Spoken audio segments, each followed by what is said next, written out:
আল্লাহ তাআলা যদি মুসলমান করে এই পাঠাতো, এই চোখ একটু কাটিয়ে দিয়ে পাঠাইছে, কানের ফুটো দেশে, নাকের ফুটো দেশে, মুখ কাটিছে, প্রস্রাবখানা তৈরি করেছে, পায়খানা তৈরি করেছে, ওই আগাটুক একটু কাটিয়ে পাঠাতে পারতো না? পাঠাই নাই কেন? যদি মুসলমান হয়ে জন্ম নেয় তাহলে ওই আগাটুক কাটিয়ে পাঠাই নাই কেন?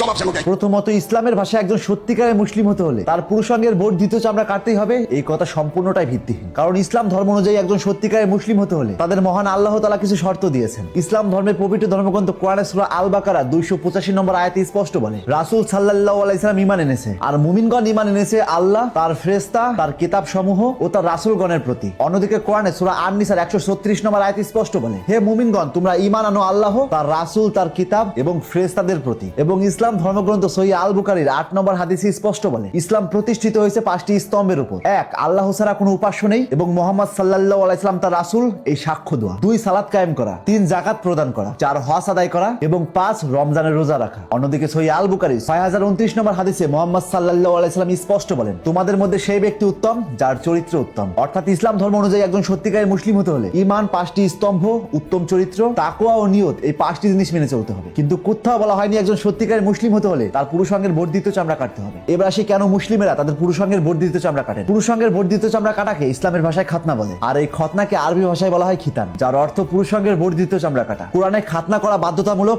এমন কোথাও উল্লেখ নেই। তবে কোরআনে সূরা আন-নাহলের 123 নম্বর আয়াতে স্পষ্ট বলে, অতঃপর তোমার প্রতি ওহী করেছি যে তুমি একনিষ্ঠ ইব্রাহিমের মতাদর্শ অনুসরণ করো, আর সে তো মুশরিকদের দলভুক্ত ছিল না। ইসলাম ধর্মগ্রন্থ অনুযায়ী সর্বপ্রথম খাতনা করেন ইব্রাহিম আলাইহিস সালাম। তাই সহিহ আল বুখারী 3356 নম্বর হাদিস থেকে উল্লেখ পাওয়া যায়, আবু হুরায়রা রাদিয়াল্লাহু আনহু থেকে বর্ণিত, তিনি বলেন, রাসূল সাল্লাল্লাহু আলাইহি সাল্লাম বলেছেন, নবী ইব্রাহিম আলাইহিস সালাম সূত্রধারদের অস্ত্র দিয়ে নিজের খাতনা করেছিলেন যখন তার বয়স 80 বছর। অর্থাৎ মুসলিমেরা খাতনা করে এই কারণেই তারা নবী ইব্রাহিম আলাইহিস সালামের পথ অনুসরণ করে। অন্যদিকে সহিহ আল বুখারীর 5891 নম্বর হাদিস অনুযায়ী মানুষের সহজাত প্রবৃত্তি 5টি। 1, খাতনা করা। 2, নাভির নিচে খুর ব্যবহার করা। 3, গোপ ছাঁটাই করা। 4, নখ কাটা এবং 5, বগলের পশম উপড়ে ফেলা। ইসলাম ধর্মে খাতনা একটা ফিতরাত, অর্থাৎ প্রাকৃতিক ধর্মের অংশ হিসেবে ধরা হয়। আর এই ফিতরাত অনুযায়ী মানুষের কিছু কাজ নিজে করতে হয়, যেমন নখ কাটা, চুল কাটা, পরিষ্কার থাকা। আর পুরুষাঙ্গ পরিষ্কার রাখার জন্য খতনাও তার মধ্যে একটি। মানুষকে সৃষ্টিকর্তা এমন ভাবে সৃষ্টি করেছেন যাতে সে নিজে সচেতন ভাবে কিছু কাজ করে, শুধুমাত্র নিজেকে পরিশুদ্ধ রাখার জন্য। এটা এক ধরনের পরীক্ষা। মানুষ যদি জন্ম থেকে সবকিছু পারফেক্ট অবস্থায় পেত, তাহলে মানুষের কিছু করণীয় বা পরীক্ষা থাকতো না। এখন প্রশ্ন আসতেই পারে, আল্লাহ যদি চাইতেন তাহলে মুসলিমদের কেন খাতনা করেই পাঠান না? এই বিষয়ে যুক্তি বলে,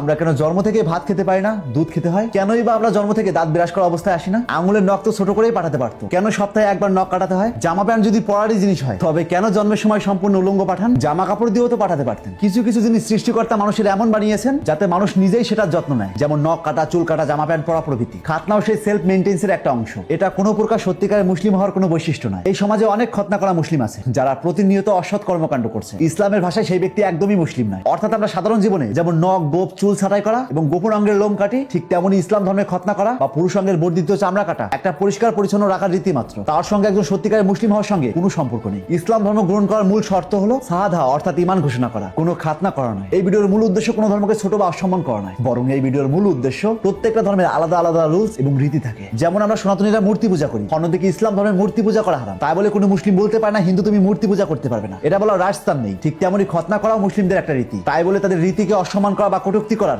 রাইটস আমার নেই। মনে রাখবেন, আপনি যখন অন্য ধর্মকে গালি দিবেন বা কটূক্তি করবেন, তারাও আপনার ধর্মকে গালি দিতে বা কটূক্তি করতে দুবার ভাববে না, কারণ ইনডাইরেক্টলি তাদের ধর্মকে কটূক্তি করতে গিয়ে আপনি নিজের ধর্মটাকে গালি শোনাচ্ছেন। তাই প্রত্যেকটা ধর্মের মানুষের তার নিজস্ব ধর্ম পালন করার অধিকার আছে, কিন্তু বিপরীত ধর্মকে কটূক্তি করার কোনো অধিকার নেই। আর কোনো ধর্ম সম্পর্কে আসল সত্য না জেনে সেই ধর্মকে কটূক্তি বা ব্যঙ্গ করা চরম অন্যায় এবং অধর্মের কাজ। তাই আজ থেকে চোখ খুলুন, আর এরকম ইন্টারেস্টিং ভিডিও প্রতিনিয়ত পাওয়ার জন্য তাপস এক্সপ্লোরার পেজটিতে ফলো দিয়ে রাখুন।